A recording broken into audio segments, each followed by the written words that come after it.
Back.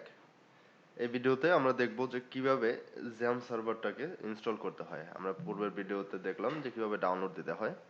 তো jam সার্ভারটা install করার প্রথমেই আমরা দেখে নিব যে আমাদের কম্পিউটারের মধ্যে স্কাইপটা রান করছে কিনা।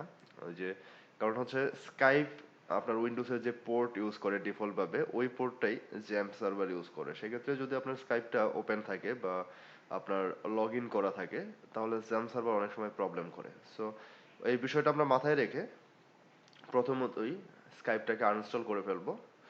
আনইনস্টল আনইনস্টল করার দরকার নেই অবশ্য, আপনি জাস্ট সাইন আউট করলেই হবে। যেমন আমরা এখান থেকে স্কাইপ থেকে সাইন আউট করে রাখলাম।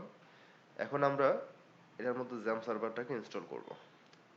তো আমরা আমাদের যে লোকেশনের মধ্যে জ্যাম সার্ভারটাকে ডাউনলোড করা হয়েছে ওই লোকেশনে গেলাম। এখান থেকে জ্যাম সার্ভারটাকে রান অ্যাজ অ্যাডমিনিস্ট্রেটর যে অপশন ওটাতে ক্লিক করলাম। ক্লিক করার পরে কিছুক্ষণ সময় নেবে। টাইমটা ডিপেন্ড করবে আপনার উইন্ডোজের উপরে, আপনার অপারেটিং সিস্টেমে কিরকম সাপোর্ট দিচ্ছে তার উপরে। Okay, আমরা এখানে একটা নোট দেখতে পাচ্ছি।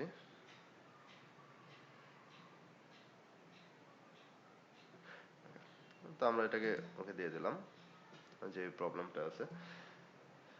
আচ্ছা, এরকম সফটওয়্যার সেটআপের সময় আমাদের মাথায় রাখতে হবে যে জাস্ট নেক্সট নেক্সট ক্লিক করলেই হয়। বাট তারপরেও আপনি যদি বিষয়গুলো একটু দেখে নেন যে আসলে কি বলতে চাচ্ছে সেটা ভালো। ওকে, আমরা নেক্সটে ক্লিক করলাম। এখানে কিছু সফটওয়্যারের কথা বলছে যে যেগুলো আপনার প্রয়োজন হবে বা যেগুলো ইনস্টল হয়ে যাবে বা আপনি যা যা ইনস্টল করতে চাচ্ছেন। ওকে, আমরা নেক্সটে ক্লিক করলাম। এখানে একটা ফোল্ডার লোকেশন দেখাবে। তো আমরা চাইলে আমাদের পিসির যে কোনো লোকেশনের মধ্যে জেম সার্ভারটাকে সেটআপ দিতে পারি। তবে আমি সাজেস্ট করব যে সি ড্রাইভ বাদে অন্য যে ড্রাইভগুলো আছে আপনি যে কোনো একটা ড্রাইভের মধ্যে সেটআপ দিতে পারেন। কারণ হচ্ছে আপনি উইন্ডোজ যখন আপনি নতুন করে দিবেন সেক্ষেত্রে যেন আপনার এই জেম সার্ভারের মধ্যে কোনো প্রবলেম না হয় বা আপনার ফাইলের ব্যাকআপগুলো যেন থাকে সেজন্য। তো আমরা এখান থেকে ড্রাইভটা চেঞ্জ করে নিলাম। আমরা ডি ড্রাইভ বা ই ড্রাইভ বা অন্য কোনো ড্রাইভের মধ্যে ইনস্টল করলাম। একটা লোকেশন দেখে দিলাম। আমরা প্রয়োজনে এখানে ফোল্ডারের নামটা লিখে দিতে পারবো যে কি ফোল্ডারের মধ্যে হবে। আমি বললাম জ্যাম্প। তারপর নেক্সট ক্লিক করলাম। নেক্সট, এখানে ডিফল্ট ব্রাউজার আমরা একটা সেট করে দিব। আমরা বললাম ফায়ারফক্সটাই রান করবে। এদিকে আমরা পরবর্তী স্টেপ। ওকে, আমরা ইনস্টলেশন প্রসেস কমপ্লিট হওয়ার জন্য কিছুক্ষণ ওয়েট করব। ইনস্টলেশন প্রসেস যখন প্রায় শেষের দিকে আসবে তখন এরকম একটা অ্যাক্সেস যাবে আপনার কাছে যে আপনি Windows firewall has blocked some features of this apps, এরকম একটা অপশন আসবে। সেক্ষেত্রে আপনি জাস্ট এটাকে অ্যালাউ করে দেবেন, অ্যালাউ অ্যাক্সেস। ওকে, আমরা প্রায় শেষের দিকে।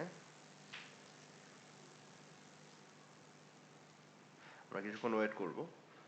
আর মাথায় রাখবেন যে আপনাদের এই সেটআপের সময় অনেক প্রবলেম হতে পারে। যে আপনারা যদি কোনো প্রবলেম ফেস করেন সেক্ষেত্রে আপনারা এটার কমেন্টস এর মধ্যে লিখতে পারেন যে কি প্রবলেম ফেস করছেন। তবে যদি ওটার কোনো স্ক্রিনশট দিতে পারেন প্রবলেমের তাহলে ভালো হবে। আমাদের ইনস্টলেশন প্রসেস শেষ। তো এখানে আমাদের একটা অপশন দেখাচ্ছে যে এটা কি রান করবে কিনা। ওকে, মানে ফিনিশ দিলাম এবং এটাকে রান করতে যাচ্ছে। যখন আপনি ফার্স্ট টাইম রান করবেন তখন এটা ল্যাঙ্গুয়েজটা সিলেক্ট করতে বলবে। আমরা ইউএসটাকে সিলেক্ট করে নিলাম এবং সেভ করলাম। ওকে, আমাদের যে জ্যাম্পের কন্ট্রোল প্যানেল ওটা ওপেন হয়ে গেছে। এটা হচ্ছে আমাদের জ্যাম্পের কন্ট্রোল প্যানেল। এখান থেকে আমাদের কাজ করার জন্য যে সফটওয়্যারগুলো লাগবে আমাদের পছন্দ মতো বা আমাদের প্রয়োজন মতো এটাকে স্টার্ট করে নিতে পারবো। যেমন আমরা যখন ওয়ার্ডপ্রেসে কাজ করব তখন আমাদের মাইএসকিউএলটা লাগবে। এটা স্টার্ট হয়ে গেল। যখন আপনি ফার্স্ট টাইম স্টার্ট করবেন এরকম একটা অ্যাক্সেস চাবে, আমরা অ্যালাউ অ্যাক্সেস দিয়ে দিলাম। ওকে, এরপর আমাদের লাগবে অ্যাপাচি। অ্যাপাচিতে ক্লিক করলাম। ওকে, অ্যাপাচিটাও স্টার্ট হয়ে গেল। এটা স্টার্ট হয়েছে কিনা বা এটা প্রপার ভাবে ইনস্টল হয়েছে কিনা সেটা আপনি বুঝতে পারবেন যে এখানে যে কালারটা দেখতে পাচ্ছেন আপনাদেরটাতেও সেম কালারটা আসবে। যদি এটা ইয়েলো কালার হয়ে থাকে বা রেড কালার হয়ে থাকে তাহলে বুঝবেন যে আপনার জ্যাম্পের মধ্যে কোনো একটা প্রবলেম আছে। ওকে, দেখা হবে নেক্সট ভিডিওতে।